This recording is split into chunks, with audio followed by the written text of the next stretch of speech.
If you don't stay down and you never quit, come on over here and sit on the far end of the bench.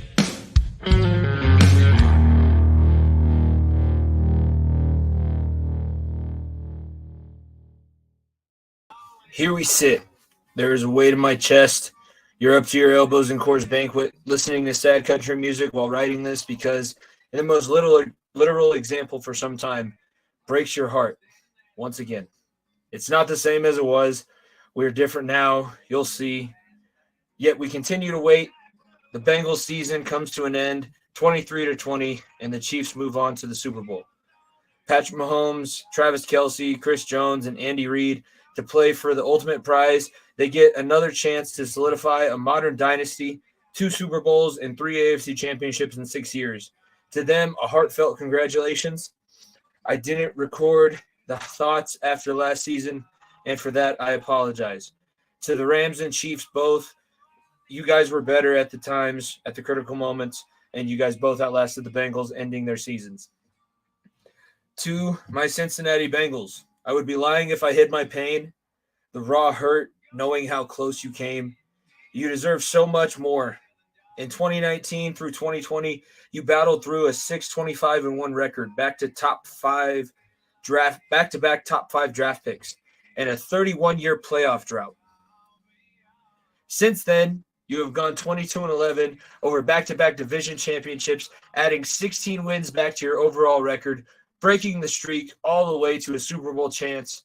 You are 7-2 over the last 2 postseasons, losing by a total of 6 points. I am hurt by no longer seeing this team compete and losing a game you had every chance to win. I can be nothing but proud. The Lord never tests you with more than you can handle, so now you have all necessary experience to continue to grow. Houday. Welcome in, ladies and gentlemen, to Live from the Jungle. We are post the AFC Championship. You see it on the bottom of the screen as you're watching live here on the Far End of the Bench YouTube channel, which everyone should subscribe to. At least a couple of good things should come out of tonight. The Bengals fall to the Kansas City Chiefs in the AFC Championship game, 23-20. This is a show that you guys did not get last season. I did not have the ability, I'll say the lack of emotional maturity to be able to come on and talk about the end of the Bengals season last year after the Super Bowl, expecting so much and coming back with so little. I said it in that little opening there, but it is something that I do hold as a little bit of embarrassment because I feel like as a podcaster, as somebody who wants to be in the sports media business, whether my team wins or loses, I should be on. I should be saying something. And hopefully, if you did not hear my little intro live, you guys go back and listen to this as it's released on the audio networks. Follow at FEOTB Pod. Subscribe to the YouTube channel. You'll be able to watch this back. I'm going to bring in my co-host, my partner in crime, Niko, Bryant. He was brave enough to say that he'd come on the post game, and we were very close to having a much different show. I don't know if you can still hear it through my microphone. I have my sad country music going. I think it's going to be going until I fall asleep tonight and get ready to go back to school tomorrow. That was eerily similar. I know it's funny because we were in senior year of high school when the Vontaze Burfict penalty ended the Bengals season back in 2015. Your Broncos went on to win the Super Bowl that season. And now tonight, Joseph Asai, essentially his roughing the passer penalty puts the Kansas City Chiefs in the position to go down, get the game-winning field goal, and the Bengals, after what looked like a Cinderella season and one where they improved mightily, comes to an end, and the Kansas City Chiefs, your division rival in the AFC West, moves on to the Super Bowl. So I know you're upset about that, but Niko, thanks for coming on and braving what could be uncharted waters here as I'm dealing with some emotional pain. What's a podcast co-host if I'm not here for you when you have tough losses like the one you just had? I mean, look, I'm not happy. I wanted the Bengals. You know that. Everyone who listened to our show this week knows that I was on the wrong side of things just as well. And Like I said, I don't like rooting for that team. I never will. And Jimmy, now you're getting to experience what the 6 years of pain that I've been put through number 15 and number 87. Except it's finally your first loss against them. So that pain that you've been getting from them for the last hour or so, however long it's been, I've been dealing with for 6 years. Obviously, it's much different because my team hasn't sniffed the playoffs in 6 years. But I mean, look, this team in Kansas City, man, do they have everything? They had everything right go for them, and everything, and then some stuff that was even out of their control, Nico. And I'm sure we'll talk about it. But yeah, no, this is gifted so many different opportunities to win this team, and a team with Patrick Mahomes doesn't need that. Plain and simple, they don't need that. A team with the best quarterback of this generation, I'll say it, the best quarterback of this generation does not need that, and you gifted that to them. And it wasn't a Chiefs beat the Bengals. Oh my God, they're so high and above everything that the Bengals did. It's a Chiefs were able to squeak out a win with the help of people around them, including the people in pinstripes, and also a few tic-tac calls here and there. Yeah, and I guess that goes back to what we were talking about since the beginning of this Bengals playoff run this season. Going back to last season, the Bengals pretty much got every lucky break that they could, going all the way back to last year when they broke the 31-year playoff curse that I was talking about in the opening, and that Whistlegate play with Derek Carr going on the sidelines against the Raiders. Like, that was a very lucky play. You get 3 interceptions from Ryan Tannehill the following week. That's a very lucky sequence. Patrick Mahomes throws 2 interceptions, one to a defensive lineman, which he never does, and you end up beating the Kansas City Chiefs in overtime. You only fall last season in the biggest moment in the Super Bowl to the Los Angeles Rams after being absolutely hounded by an all-pro defensive tackle. This season, we make all the necessary adjustments. The offensive line for 15 weeks is beautiful, perfect, working in synergy. After Joe Burrow comes back from his appendix, this team looks amazing. Tonight marks the first loss that they've had since Halloween night, October 31st of 2022. It was 13 weeks in a row this team hadn't suffered a loss.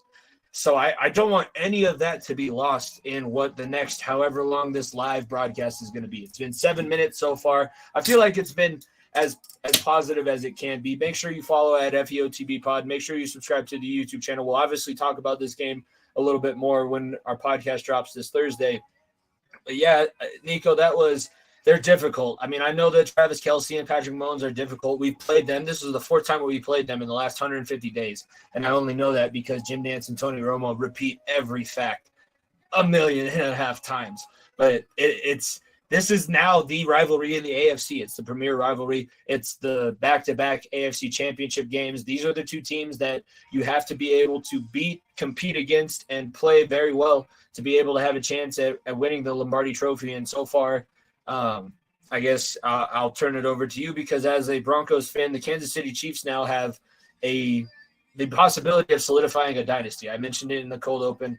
It would be 3 AFC championships and 2 Super Bowls in the last 6 years. I would consider that a dynasty under the current salary cap and CBA terms. I don't know how you feel about that. No, I'd have to agree. I would. I want to touch on the woefulness of Bengals fans right now, and I'm going to try to compare this the best way I can. Is look, this in my opinion, I see this head-to-head matchup between the Chiefs and Bengals similar to how we saw Brady and Manning in the 2000s. It was a matchup where one night this guy can be that guy, and another night that guy has to be that guy. Obviously, the pieces around them will change, but the same old will be the same old, and it'll be important for the Bengals to continue this. Like I said, something that the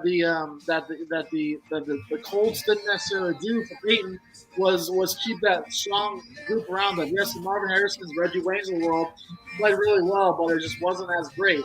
And I mean, look, I can't help but think that what the Bengals are going to keep doing can help them in long run. I think I agree on that point. This is a team now moving forward. If they continue to stay healthy, and I think that they're going to continue I said it this morning in the pregame show, which I know you were going to jump on. I had to end it quick. I texted you that wasn't. I was so incoherent and such a ball full of energy before that game. It all came back right before kickoff too. I tweeted it out from our account at FEOTB Pod.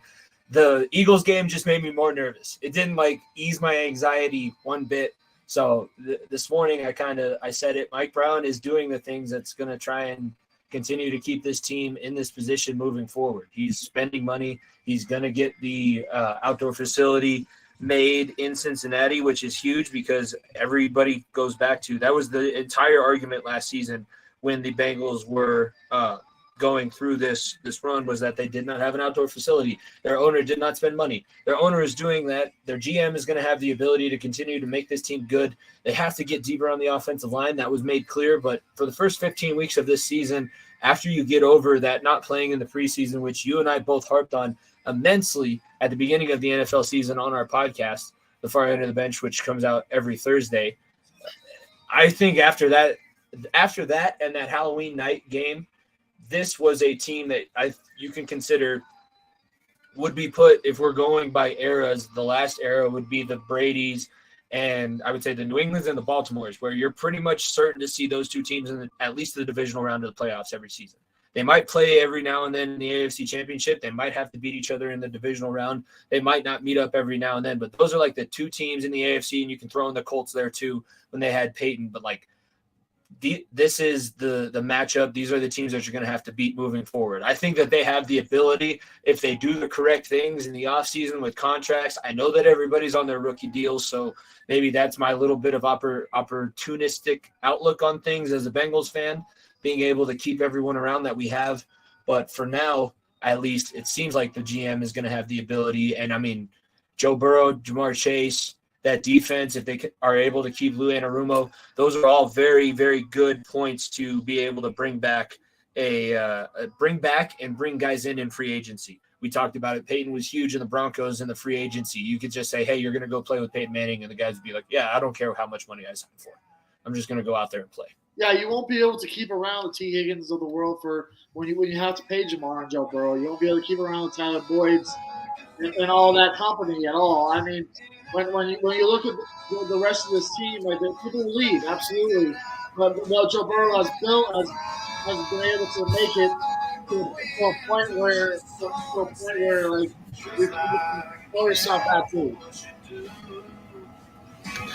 All right, going back to the beginning of this game, when the Bengals did go down early, were you like Tony Romo? I really – first off, let's get your thoughts on what the broadcast was like for CBS, because CBS has had the AFC Championship now for the last few years. I think last year was better than this season. Obviously, there's a lot of other emotions that go into that. What did you think of the CBS broadcast with Jim Nantz and Tony Romo? Did you agree with Tony Romo going on top of that this Bengals team – they were never out of it. Whether the Chiefs were up 6-0, it was 13-3 at one point. This was a team that was always liable to come back, and the Chiefs never felt comfortable.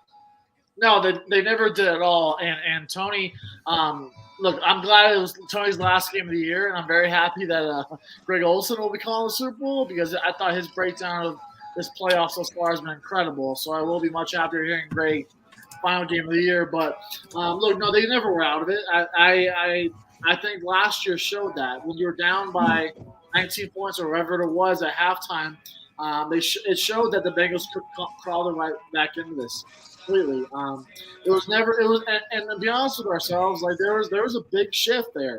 There was a big shift where a couple of those referee calls just may have ended it right there for them.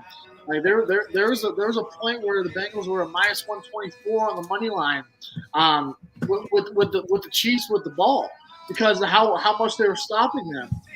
Whether it be the fifth down, that obviously the Chiefs couldn't capitalize on, or the Eli Apple hold. I mean. That dude ate his words. I'll tell you that. It wasn't much of a call. I'm not going to agree on that. But the dude ate his words, and he couldn't guard him or Mike Hilton could not guard Marquez Valdes-Scantling in the fourth quarter and going forward. And that was their third, fourth string receiver, right?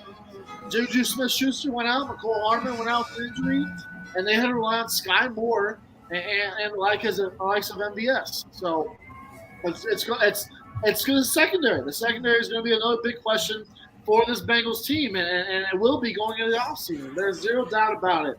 I think Mike Hilton is a great piece to work off of, but good teams have more than one dude in the back.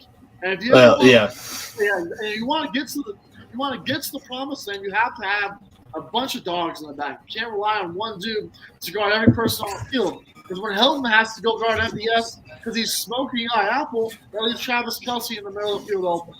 So there's a lot of things that will affect that, but the Bengals were never out of this football game. They never were, and for the most part, they were the better team. They didn't, in my opinion, they in the second half they were the better football team, and by the luck of I'll say Patrick Mahomes and the guys in stripes, look, the Chiefs are going to win this game. I will never do the rigging shit. I will not say the game was rigged. Wasn't rigged. There's no way. But my God, was it bad? It's bad. It's very, very bad. And I'll even go back as far as saying the Niners-Eagles game was along the similar lines. Referees should not be deciding football games in the playoffs. Plain and simple. The last play at the end of the game was the right call. It was. But there was a lot of other calls throughout the game, both ways, and in both games, that I'm like, why are we not letting Mahomes and Burrow decide this? Because you didn't decide it. Yeah, because why give – it was already 3rd and 9 one time, and I think that the Bengals were able to stop the Chiefs on that drive, but you're talking about the 5th down, which I think if you're going to continue to name these plays in the postseason, this is going to be the 5th down NFL version, which is only funny because I live in Colorado and CU has the infamous 5th down back from Missouri. So that team won it, though, did something off of that drive. Yeah, it was good for them. But I don't know if giving the ball back to Joe Burrow and the Bengals offense at one play earlier gives them the necessary things that they need to go down the field. That Chiefs defense, credit to them. Last season, all the talk was about how the Bengals defense made their second half adjustments and the Chiefs did not know what to do, and the Chiefs defense couldn't hang. This year, Lou Anarumo and Steve Spagnuolo went blow for blow. As much of an offensive fire-powered game this would be, you mentioned it. A lot of Chiefs receivers go out on that side. Kansas City played great defense to where the Bengals offense had to struggle and fight for everything that they got. You didn't have the rushing game to help out this backup offensive line. Chris Jones made a point. Like, I will give Chris Jones all the credit in the world because he took that Burrowhead stuff seriously, but he was like a competitor about it. He said, no, I'll refer to it as Burrowhead. You're right. There is no rivalry. A rivalry happens when both teams have a win in the series, and right now we don't have a win against this Joe Burrow and Cincinnati Bengals team. So he gets all of my due respect, and Andy Reid, Patrick Mahomes, Travis Kelce being able to win with guys like Sky Moore and Grant, whatever his name was, in the game after a couple big-time receivers go out. I said it. I'll continue to say it. I wasn't necessarily like – when it started to look like it was going that way and the Bengals weren't going to be able to come and pull this one out like they had been for the past 2 seasons in my life, I did tell my parents, like, as long as they didn't come out there and, like, get rolled over. I didn't want it to be a 14-point blowout. I didn't want it to be like this backup offensive line totally screwed the Cincinnati Bengals and did not give them a chance to win. The Bengals had every chance to win this game. Their offense had so many possessions where they could have taken the lead, put it out of reach. They never had the lead in this game, which is the unfortunate thing. They had the lead the rest of the playoffs except for, I think, 4 minutes against the Baltimore Ravens. And for whatever reason, they just weren't able to take that extra step forward. Couldn't get into field goal range at the necessary times. Both teams have great kickers, but AJ Feely said it best. I mean, the wind was blowing. You could see leaves blowing in from like outside the stadium. There was no way that anybody was going to be making a middle 50-yard field goal. And that brings us to the play that'll end it, which is so eerily similar. Like, you remember how messed up I was after that Vontaze Burfict personal foul ended things back in 2015. I love the way Joseph Ossai played. And for 59 minutes and like 50 seconds of the rest of the game that he was on the field, nothing else he could have done would have been better. Yet, at the most critical moment, one, you give up a punt return that should not have gone that far. Your special teams let you down in that situation. That's where the inexperience of a rookie punter over a 10-year guy in Kevin Huber kind of comes into play. But then a personal foul penalty, you injure yourself on the last play, you put them in field goal range. Harrison Butker has to hit a 45-yarder, basically straight down the middle. I know it's windy. I know that there's a chance that he could miss it. It was what I've been wary of. It's what I've been telling all my family members. Like, Bengals are undefeated against the Chiefs. Something has to give. At the point where Mahomes stepped out, the field goal would have been a 53, 54-yarder. That's the fact of it. At the point where he stepped out, it would have been a 53, 54-yarder, and with 8 seconds left, which means more than likely the Chiefs would have tried to have to run another play and try to get closer. And in that play, a multitude of things can happen. One, the ball, you can tackle a guy in bounds. 2, you have a incomplete pass and a 53-yard field goal, or C, they could complete the pass and they could earn it. They could have earned it. Instead, you gave them it. It's plain and simple. 15 yards at that point of the game is the biggest goal you could ever have. And look, I feel for Joseph Ossai. He sat on the bench for an out, probably 35 minutes after the final whistle ended. And look, and I'm not going to say the whole reason for this game was his fault. It absolutely wasn't. It's like saying when the opposing kicker misses the game winner at the end of the game, and the game's tied and you lose it in overtime. It didn't end the game right there. You had a chance to block it. You had multitude of chances to win the game, but there is zero doubt that is one of the biggest bonehead moves that we've ever seen in AFC Championship history, in recent history at least, as far as I'm aware. And doing that to like I said, your defense for the most part had been able to keep them in check. Mahomes is on one leg, for Pete's sake.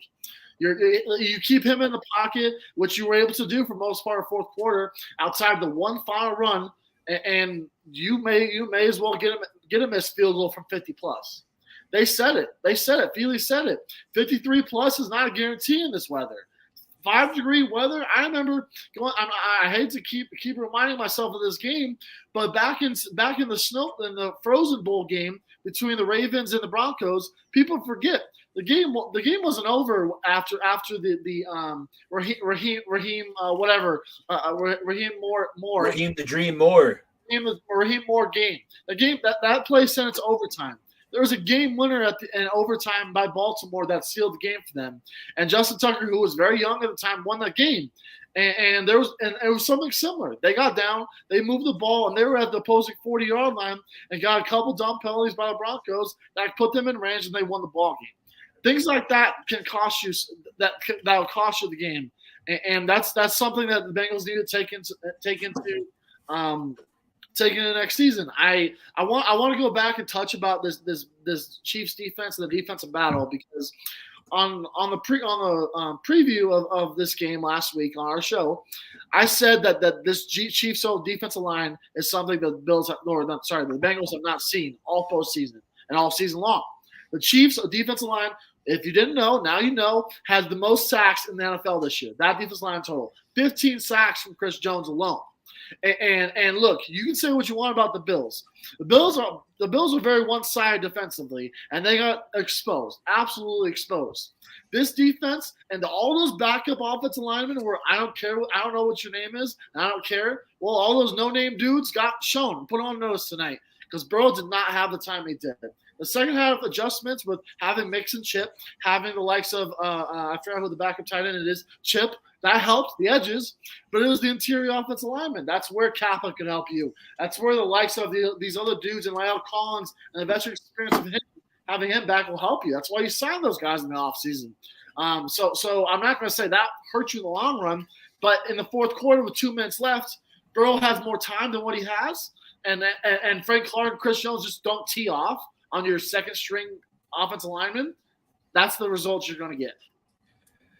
I'll give you the example. The last boneheaded penalty that affected the end of the AFC Championship game was Frank Clark being offsides against the New England Patriots, which sent that game into overtime, and Tom Brady beating them, going to his Super Bowl, winning against the Rams that season. So that was the last time that had happened in the AFC Championship game. And yeah, you're right.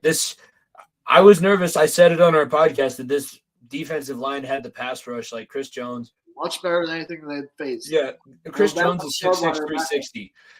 Akeem Adeniji, I will give him the credit. Like up until that last sack that Chris Jones got, or that last QB pressure that Chris Jones got, Akeem Adeniji played the best of any of these replacement offensive linemen that we had to see, but it was not good overall, and that was evident early and often. As much as the Bengals tried to get after Patrick Mahomes and they hit him a couple times, and you saw him get up gimpy with that ankle a few times, this is like the first time, you're right. This is the first time that I've seen the magic that is Patrick Mahomes. He's injured. Everybody can see that he's clearly injured. And Travis Kelce is clearly injured, pitching it to whomever he can see running past him.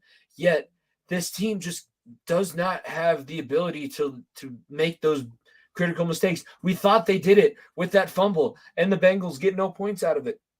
The Chiefs defense stood up when they needed to. It's what you texted me. Like, if the Bengals defense could have stood up in the situations that they needed to, we're talking about a different outcome. But that was the Chiefs defense this time. And the ball that Mahomes did lose, it was a 13-20 game, and the Bengals did score off of that to tie the game up. So I will give the credit where it's due of scoring off the turnovers.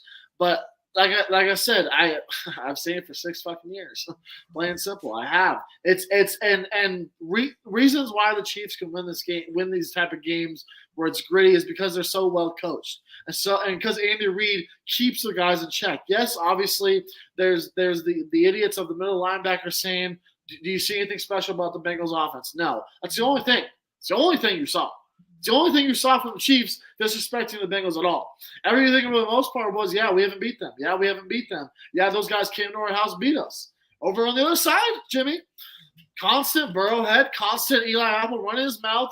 1, 2, 3, Cancun. I don't care. I care about everyone else on the Bengals. I care less 2 shits about Eli Apple. 1, 2, 3, Cancun, buddy. Have fun and go join Stephon Diggs over there on the beaches over there and have fun. Because you right now, there's a reason why you're on the 4th team in the NFL in 5 years. So your ass should be cut. This team needs Chidobe Awuzie back. He needs to get Chidobe back and needs to have him back so he can be the number 2 corner alongside Mike Hilton.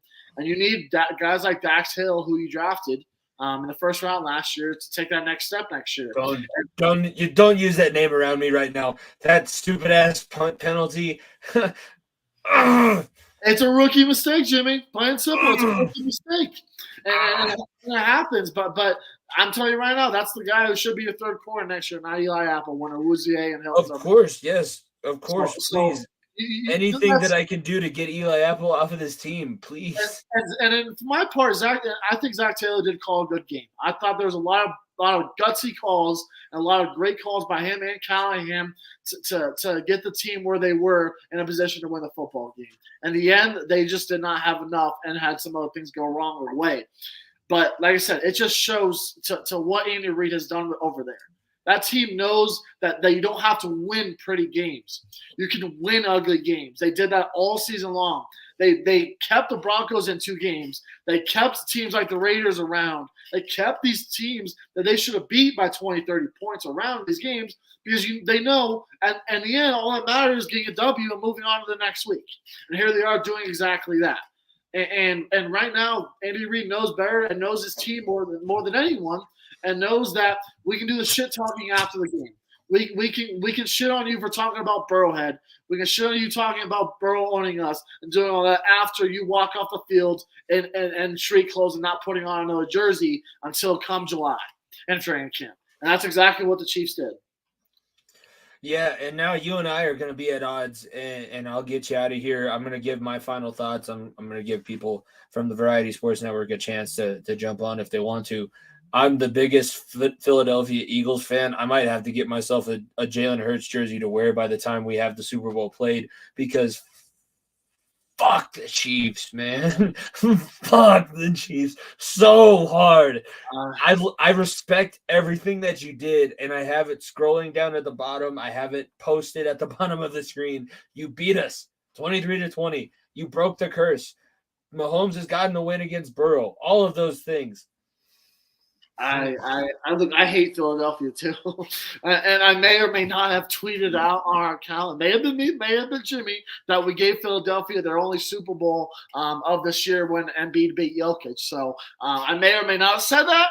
I'm just pointing it out there. That tweet may have been deleted by now. I don't know, but yeah, I'm going to be riding the Eagles too. It would be very, very, very ironic if the Eagles lost in the Super Bowl, the Phillies lost in the World Series, and then the Philadelphia, whatever the hell they're called, MLS team lost in the MLS Cup too. It'd be very ironic. I obviously don't want to see it though, because I don't want a dynasty to keep growing. And in my opinion, unless the Chiefs do some drastic moves in the offseason, this dynasty is looking closer to being at the end tail of it. Close to the end of it, because like I said, teams have caught up. Bengals have caught up. The Bills, I don't know, but I feel like they caught up at last year at least, and they seem like they can. And I'm not saying that the Bengals should have beat the Bills should have beat the Bengals, but if the Bills were in this game, I think they still could have competed with this team. I think, and those three teams alone, and look, it's interesting because of all the quarterbacks that we talk about the AFC. But guys like Brock Purdy made the NFC Championship, and you have Jalen Hurts, a second-year starting quarterback, being in the Super Bowl. Unless you got a dude, you can do that. And right now, like I said, if the Chiefs, I'll go more in depth on our show this week. But the Chiefs are looking at a dynasty or looking at a failed experiment, possibly, and only winning one Super Bowl in as many trips as they've had would be a letdown. I do want, before you go, the last two things that I want you to address. One, how did you deal with losing in that AFC divisional round, the freezing ass cold game where the Ravens beat the Broncos? How did you come back from that? Because I'm going to need tips, and maybe you can give a little preview of what we're going to see on our show on Thursday.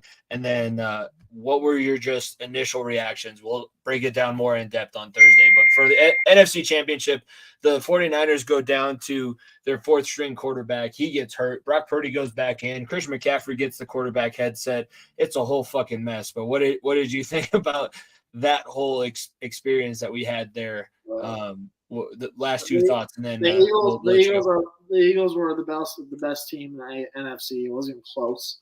I do think the Eagles are playing the best team that they've played all year. I think upcoming week, I think that the Chiefs or best offense, at least in my opinion, with the 49ers, Brock Purdy, they fucking played a quarterback, Jimmy, that I watched here in Denver during the fucking preseason. Bro, I watched him in the XFL. He was the fucking preseason quarterback. He was the reason I chose the LA Wildcats as my XFL team before the pandemic, Niko. I sat there watching preseason football between Josh Johnson and I forget who we were playing. I think it was like I don't know who we were playing. Either way, and in the rain and being like, man, I'm so glad I don't have to watch this guy. It's nice having a quarterback. And how 5 months later has changed. And to be honest with you, that game right there, I think, in my opinion, will heat the rumors up of Brady going to San Francisco coming real soon, because look how close this team is. You really want to go Trey Lance another year? You want to sign Garoppolo again? Are you willing to do Brock Purdy experiment again? Like, look, this team is that close. It is, and you lose because honestly, you had to run the football. You had to run the football. You're down fucking 20 points, and you didn't have a quarterback who could throw the ball more than 5 yards. Chris McCaffrey did everything he could to keep you in the football game, and you did nothing to help you. So the 49ers have a lot of questions around that quarterback, and we'll get to that more in the offseason, but the Eagles absolutely deserved it. And coping mechanisms, just looking at a lot of I'll be honest with you, after that, it was the first year of Peyton. And yes, that would hurt, but I knew that we had another 4 or 5 years of this chance. And that's how you got to look at it for you. Burrow has played in big-time games, right? You're there. You are there. That's the thing is, this is not something where your team is getting blown up in a year. You're not the Green Bay Packers right now. You're not the Tampa Bay Buccaneers right now. You have opportunities ahead of you. You just have to hope your team can maximize it. And I have faith. I had faith. It got real bleak after losing by 45 in the Super Bowl. But at the end of it, it worked out 2 years later.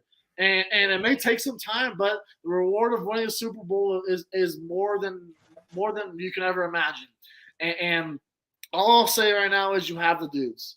There is zero doubt you have the dudes. You right now you have your Jordans, you have your LeBrons, you have your Nathan McKinnon, Kim McCarrs. You have the guys that will lead you there. You just need a great supporting cast, and that's where the adjustments will be made on defense with a lot of expiring contracts and on the offensive line too, because things will change. People need to get paid, and you better hope your owner can fork that out. I'm going to bring in Darren here on Live from the Jungle. I know I didn't send him a heads up or anything, but he was gracious enough to jump on. It's been a while since the three of us have been able to get together. Darren, what's up, boys? We're gonna send Niko off here, but yeah, he felt the sting in his pocketbook. I felt the sting in the twinges of my heart. I don't know if you caught the intro. If you didn't, be sure to listen to the replay of it tomorrow. But man, I'm hurting, and I know that you've had some recent experience of dealing with some heartbreak. So how do I come back from this? This is awful. Man, more beer? Is that what you were going to say? More beer? More beer. You just keep talking through it with the podcast a little bit. If I were you, I would have wanted to kill that middle linebacker as well. That just would have been my initial reaction, just right there, just like, what are we doing? I praise you. I was listening to the last 20 minutes. Your calmness, or just you're staying calm because the other side keeps you scary. So I respect it. Oh yeah. Oh, the kids that. You're talking to two guys that have dealt with number 15 more than anyone fucking on the Variety Sports Network, okay? You're talking to two dudes that fucking hate that team more than anyone. Oh, man. And it's the Chiefs, too, yeah. Yeah, no, Niko, thank you for coming on. I'm going to stick around and talk with Darren for a little bit. And then everybody, if you missed any part of this show, Live from the Jungle, you can catch on the far end of the bench podcast feed. Niko, why don't you go ahead? It's been a while. Why don't you go ahead and run through our good stuff there? So our shows come out on Thursdays. Obviously, we had some technical difficulties, but we're getting all that fixed out for next week. It's all good now. And next week we'll be obviously covering a lot more basketball, a lot more hockey stuff news coming around, and obviously, I mean, who the fuck cares about the Pro Bowl? So next week's show will be a lot more centered around everything else that we've missed while covering the playoffs, and obviously we'll cover the Super Bowl more in 2 weeks. But yeah, our shows come out on Thursday. You can catch us at FEOTB Pod. That's FEOTB Pod on Twitter, Instagram, on YouTube as well. All those links below Darren's head. You can catch us all out on there, and like I said, interact with us, follow us. We try to interact with everybody, and we obviously a Denver-based show, and we like popping our shit. I don't like I said, it's been a long ass popping our shit, yeah. I haven't done that in fucking way too long. I will say a couple things. One, Philly fans, get off my fucking ass. Okay, I know. Philly. Ass. Okay, I know what happened on Saturday. Okay, I know I said some shit on our Twitter page that I'm gonna eat my words for. Okay. I will be rooting for your team this Super Bowl. Okay, that's all I'll say. Get off my ass. All right, Niko, I appreciate you jumping on. I'll see you on when we record our podcast. Remember to check out at FEOTB Pod on Thursdays and check Niko and myself out.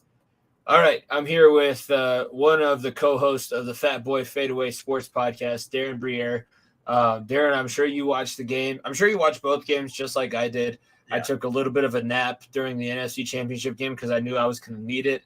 And boy, I can't tell you the amount of butterflies that were in my stomach. I said it in my pregame show. I don't know why, but I feel like it's coaching a game, and it's when your team is in a really good spot. Winning this game puts your team into the championship. That's when you're most nervous. It was never when you were actually competing and had the ability to control the outcome. It's when you have no goddamn control at all, and you're just having to go in there hands up. That's why I have all of these yellow jackets here. I appreciate you saying how calm I've been. I was writing furiously in my notebook when I was writing that intro open. I was like, I gotta just read this word for word. Do not improv at all. It's tough. I mean, tonight is tough. I was hoping for a much different show tonight, but I guess this is where we're at, right? Sometimes these are the ones you got to have as well, right? Sometimes these are the, I kind of like your point though, what you said about the coaching part of it with the stress. It's so true, man. That's why I actually like have so much respect for some of these guys, like do it in the NFL, like to be able to do it during the week and actually live to be like 60. Like, you know what I mean? Like, I know like it just would be a lot. So you're right. That part definitely stands out for sure, especially in a high impact game like this, no doubt. Yeah, no, I'm going to pull it up here because I was smart enough to have, with as much beer that was flowing through me, I was smart enough to have my workout open to catch my calories during that game. So there you go. Let's see. I have a couple workouts in here.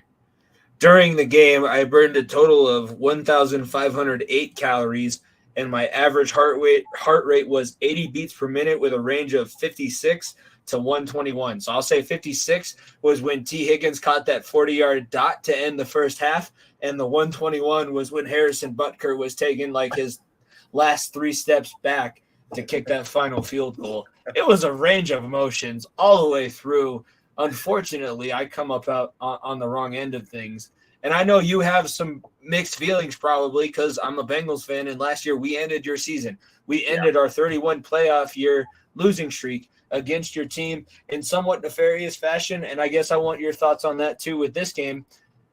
The officiating played too much of a role in the outcomes of both this game and even the NFC Championship with that score being so lopsided. I'll throw that up here on the screen too. But what are your thoughts on that? And then what are your thoughts on, as a Raiders fan, how myself as a Bengals fan feels right now? Yeah, from a Bengals standpoint, right? Like the officiating is the story. It's hard not to, like, sometimes in a game like that, not to think about that part of it. As a Bengals fan, like I said, as a Raiders fan, I was definitely, even though you guys knocked us out, I was still pulling for you guys to beat the Chiefs. Like the Chiefs, like I'm just tired of them, man. 5 years in a row, it's like enough is enough. I appreciate Andy Reid. I appreciate Pat Mahomes. Even though you guys were there last year, I'd rather see you guys there again than the Chiefs. So that's how I felt like going into the game. I thought you guys, you were the ones I was pulling for in that sense, in that regard. And I honestly thought you guys had the game. Like getting into that fourth quarter, I really thought, I was like, man, I know you guys are losing 20-13, but I just felt like that is kind of the way you guys have been winning games this year. When we talked about it, like they come back late, they're confident with Burrow. And you mentioned it earlier before I jumped in, they had the shot before what more do you want than the ball a couple times late with a chance to kick a field goal and win it?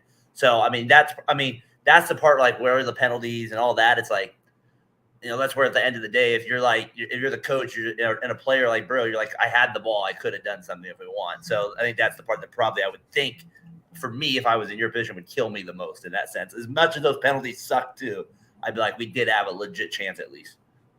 That plus the 5th down, and then what I put up at the bottom of the screen as well, and I'll get your thoughts on the 5th down play.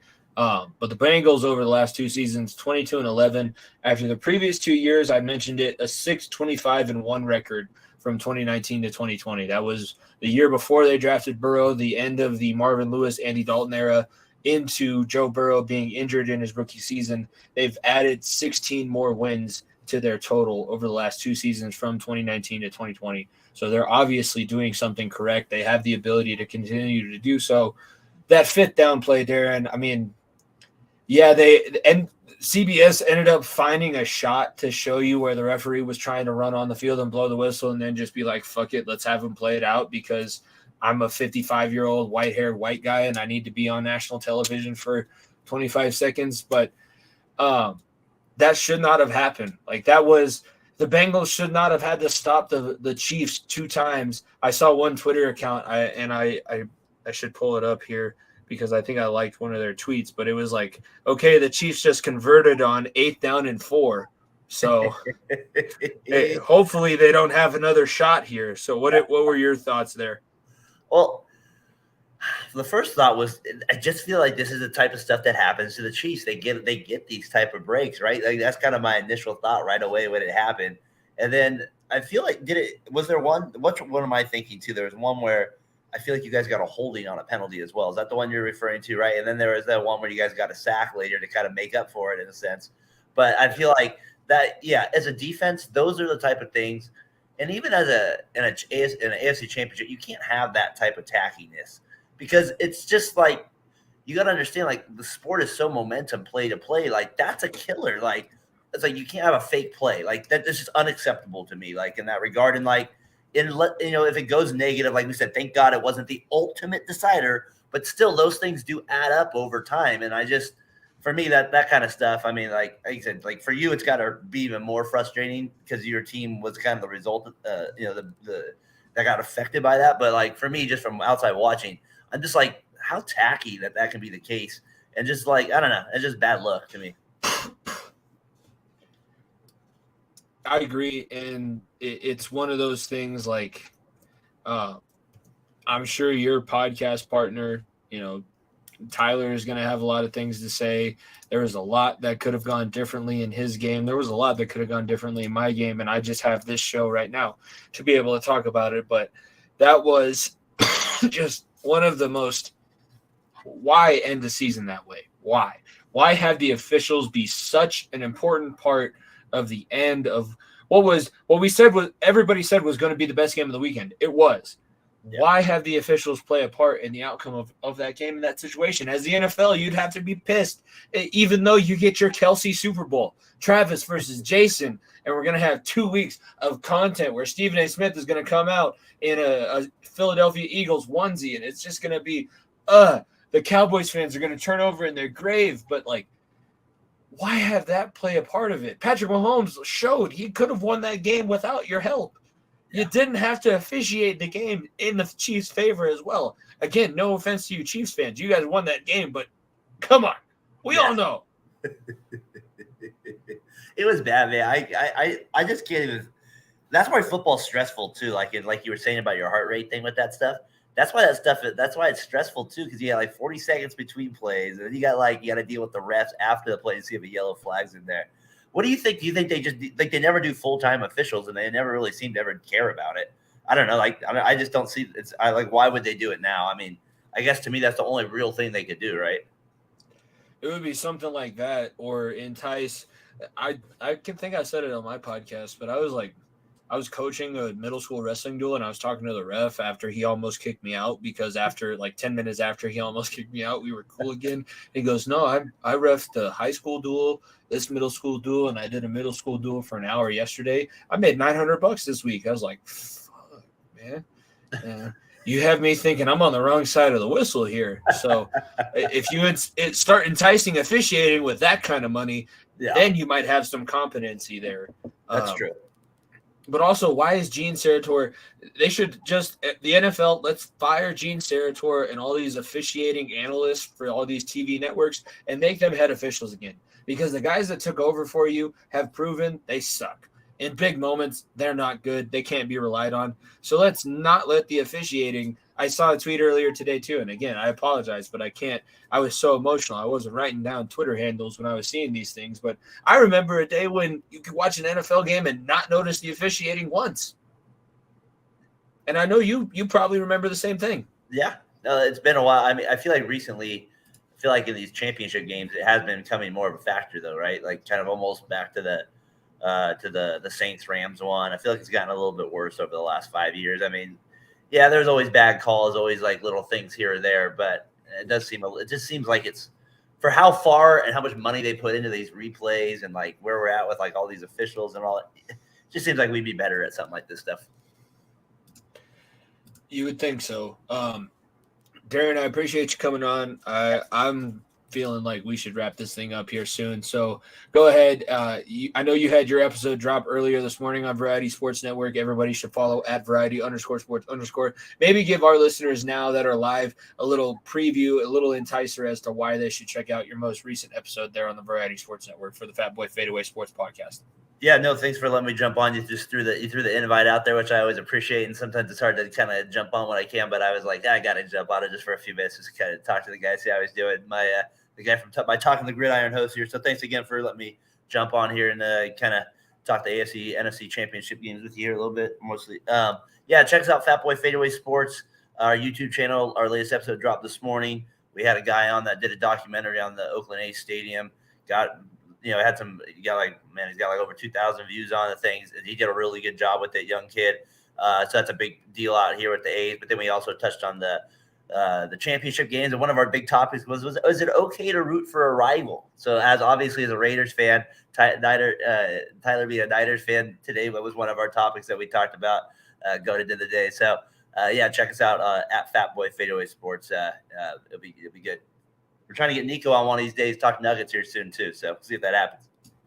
Yeah, I think both of us are going to open up a little bit more now. My wrestling season coaching is over here in the next couple of weeks, so I can come on and maybe do like a hockey or pseudo sport basketball show, maybe an NFL offseason or maybe USFL show. But yeah, Niko should be able to be coming on as well. His season's picking up as well. He's going to be traveling quite a bit. So, but we're definitely going to. You're one of our favorite podcasts to listen to. So check out at Fatboy Fadeaway Sports and check out at Variety_Sports_. Darren and Tyler do a great job over there, and I appreciate you coming on. And wish was better circumstances, but sorry, I'm sorry. I'm there with you. I got to be there when you smile. I got to be there when you cry, right? I have 3 so far in the span of this show. I think a couple more, and I should be able to finally go to sleep tonight and be able to get ready to teach 35 12-year-olds tomorrow at 8:30 in the morning. Life. God bless you, man. God bless you for that. Thanks, Jimmy. I appreciate it, man. I'll see you. I'll talk to you a little bit. Well, yeah, that's I said I'm gonna kind of wrap it up here, and I am. It's a sad episode. It's one where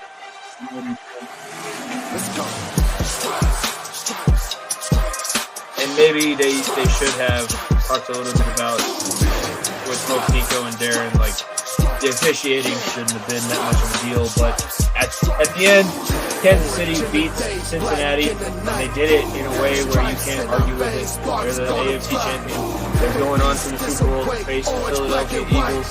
It's going to be a number 2 seed versus the number 1 seed. The Bengals were in the midst of becoming the first team to beat the number 2 and number 1 seed back-to-back and making it to the Super Bowl themselves. Unfortunately, it doesn't come out in their favor. Make sure if you did not check out the preview, the intro of this show, you do so afterwards. Here, I'm wrapping things up, and then go back, check that out. It was handwritten. I wrote it before we started the live stream of this show. Follow at FEOTV Pod. You see it down next to my name over here. Subscribe to the YouTube channel. Leave a like, a comment. Tell your friends about us. We release our new podcast every Thursday. Niko Bryant, who was my guest earlier on in this show, was there, and you can see us both over on the Far End of the Bench YouTube channel and the Far End of the Bench social medias at FEOTV Pod. With that, this has been Live from the Jungle, the final one of the 2022-2023 NFL season. We'll have some more live shows coming up here, but for now, I'll see you all on Thursday for another episode of the Far End of the Bench. Thank you all for being bench warmers. Jimmy Pilato, we will see you guys next week. If you don't stay down and you never quit, come on over here and sit on the far end of the bench.